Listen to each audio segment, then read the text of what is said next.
Santa's making his list about now, checking it twice, finding out who's naughty or nice. Sad to say those lists are already being compiled, not by Mr. Claus, Esquire, but by those in assumed positions of power. A glance across the water at Ireland makes plain the putting together of the naughty list is well underway.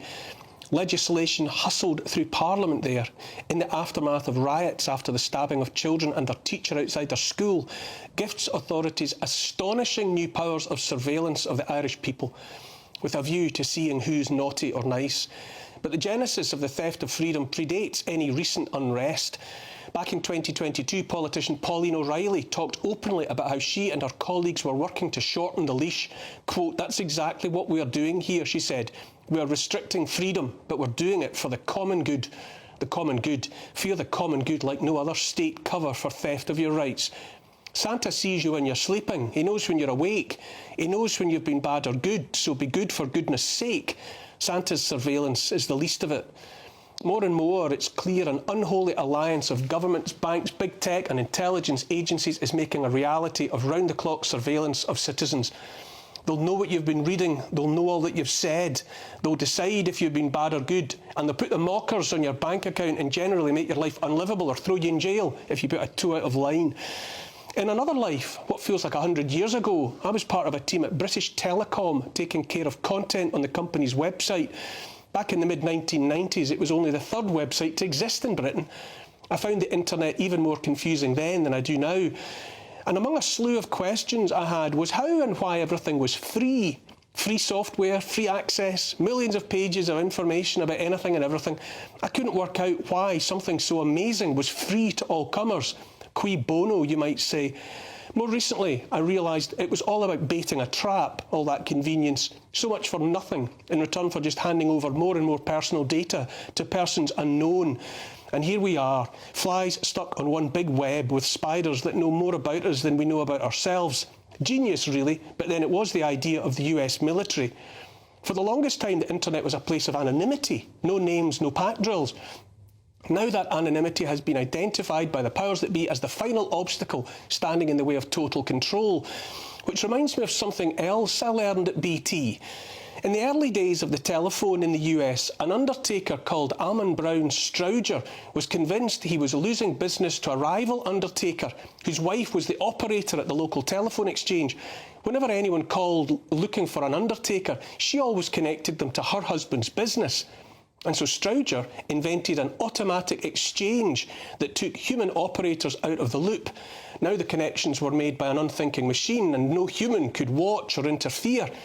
Now, 140 odd years later, it seems to me the authorities would prefer they could step in again, see who's talking to who, what they're saying, whether it's right think or wrong think. The new legislation in Ireland gives the state unprecedented power to pry into what people are reading, writing and saying online. If a policeman wants to see what an Irish man or woman has been looking at online, reading online, he can demand access to mobile phones, computers, tablets, whatever. Where that kit is protected by a PIN, the policeman is empowered to demand it. Failure to comply could lead to prosecution and a year in jail. Stop and think about that. No more privacy. And flunkies of the state deciding in advance of any evidence of wrongdoing whether you or I are likely suspects. A judge decides if you seem likely to circulate a document, a meme, a link, and so makes a judgment about whether a hate crime might be committed in the future. Here we have nothing less than the advent of thought crime, or even pre-crime as it was imagined in the sci-fi movie Minority Report. Santa checks if you've been bad in the past. Now we face a future where myrmidons of the state can decide arbitrarily if you might be bad in the future. In Ireland, as elsewhere, the necessary legislation for the prosecution of so-called hate speech has been in place for decades. And in cases where such has been applied, been shown to work perfectly well, the new legislation is only about surveillance, the right to pry and to punish in advance. And it goes without saying this will hardly be limited to Ireland. If the past 3 years have taught us anything, it's that small, well-regulated populations are used as test beds for the next bright idea from the authoritarians. I'm thinking about how Israelis, Australians and New Zealanders, for example, were made the lab rats of the most draconian steps taken during the COVID debacle. What is seen to empower the state in Ireland will surely spread like a virus that really does put everyone at risk. Populations in societies where state reach is already powerful, what they call strong state capacity, as in Israel, Australia and New Zealand, to name but three, may be regarded as pre-programmed to trust authority more than they ever should. I say the meek acceptance by too many of restrictions and measures that ought to put the fear of God into every freedom-loving human being is manifesting now as something akin to Stockholm Syndrome, where captives sympathise with and so take the side of their captors. Independent US journalist Whitney Webb talked this week about her recent research into the coming together, the marrying in hell of US government, big banks and intelligence agencies with plans to cope with the latest thing we're being prepped to fear, which is cyber attack. The World Economic Forum is already talking openly about and actually predicting a catastrophic cyber attack in 2024-25. This is the same lot that predicts, along with Bill Gates' World Health Organization, imminent pandemics worse than COVID.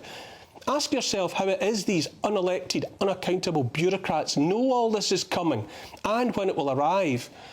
Ask yourself if perhaps they know it's coming because it's they, like Santa's evil twin, who will deliver it to our doors under cover of night. Webb has pointed out, and she's hardly alone, that a catastrophic financial crash must lie in our future. Trillions upon trillions of dollars, pounds and euros of debt are suspended over all our heads and must surely collapse. How to subtract all the money from every private citizen in the world and still have all the fabulously rich left over? According to Webb, the authorities in the US and throughout the world cannot allow the blame for all the attendant harm to arrive at the doors of Wall Street and the rest of the financial institutions. They saw the global anger narrowly diverted back in 2008 when the banks were gifted hundreds of billions of taxpayers' money and have since moved heaven and earth to make sure that when it happens again, and it will happen again, banks and governments aren't left carrying the can. What better cover, what better way to shift the blame than a global cyber attack that shuts down those banks, energy grids, closes the hospitals, disables the emergency services, disables all that's been made dependent upon the internet? And if that cyber attack can be blamed on, well, let's wonder who that might be. Russia, China, North Korea, Iran, any of those will do for a scapegoat. And with the populations of the world quaking in fear in the face of chaos and shivering and hungry, what better time for centralised agencies, a cabal of banks, NGOs and compliant politicians and the rest to step in with the solutions? In the US, the Patriot Act was rushed through just 45 days after 9/11 under the guise of making us all safer in the face of terrorism. It gave the US government the right to monitor phone calls and email exchanges, collect banking and credit records, and to track the activity of Americans on the net. In Britain, the Online Safety Bill has handed big tech the power to decide what might be misinformation, disinformation, or malinformation, being true things that the authorities don't want you to know. Big Brother Watch described it as a Frankenstein's monster of a bill that will set free expression and privacy back decades. I've quoted US President Herbert Hoover before and will again. Every collectivist revolution rides in on a Trojan horse of emergency. It was the tactic of Lenin, Hitler and Mussolini, and emergency became the justification of the subsequent steps. This technique of creating emergency is the greatest achievement that demagoguery attains. What better opportunity to explain to us how the solution depends upon making the internet a fully regulated space, safe from anonymous hackers, that the road to utopia is paved with digital IDs, that every person's access to the internet, to email, to social media, to their bank accounts must depend on them offering up a digital ID that dispenses with their anonymity and their privacy and enables the state to monitor in real time anything and everything a person might read or publish or do online. Once the digital IDs are accepted by desperate, angry, frightened populations, what do you think the state might do next? CBDCs and social credit scores, anyone? Amazon and Microsoft are among the tech giants standing ready to unite with government, banks, intelligence agencies and entities like the United Nations, the World Economic Forum and the World Health Organization. All of that's my opinion, of course, and you're free to disagree.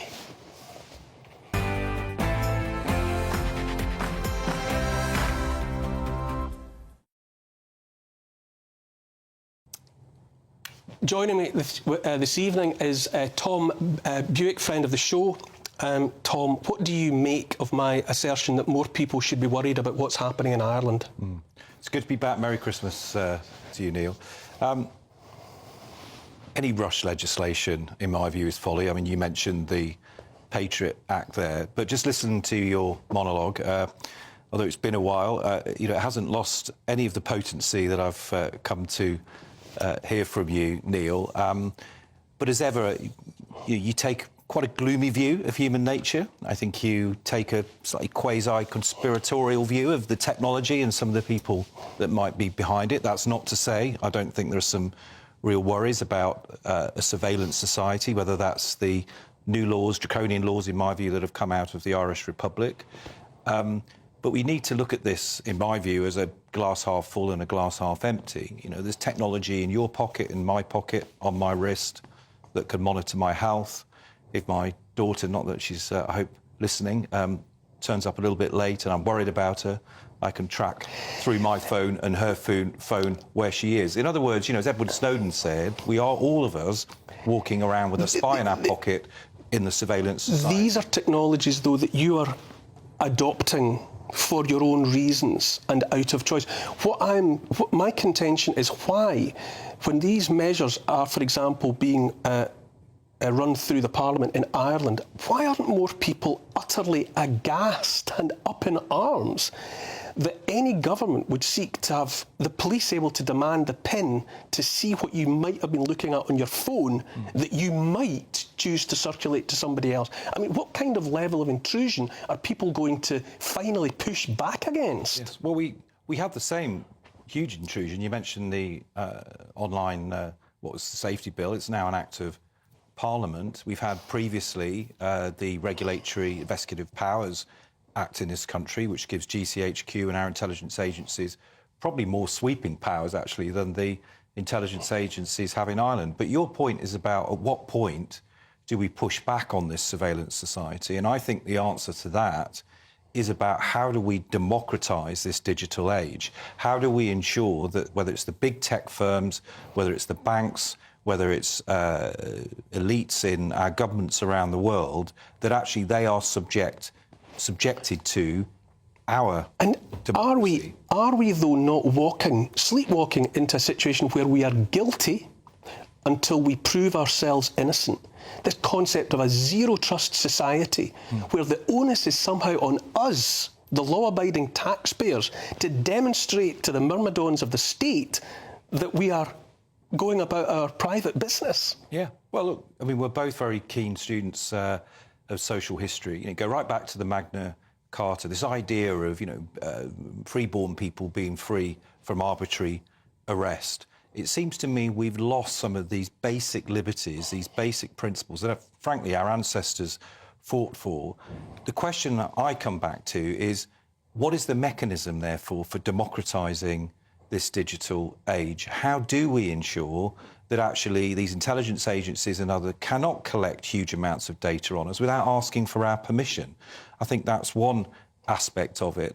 But what I wouldn't want to do is to lose sight of the fact that, with 2 billion people on this planet who have no access to any digital technology, bank accounts, for example, or any financial services, live on less than $1 a day. Sure, I think of us decamping here and going off to outer Mongolia and living in a yurt. I don't see what the alternative is to connecting with this new technology. Say no to digital IDs. That's my number one message. After the break, which is upon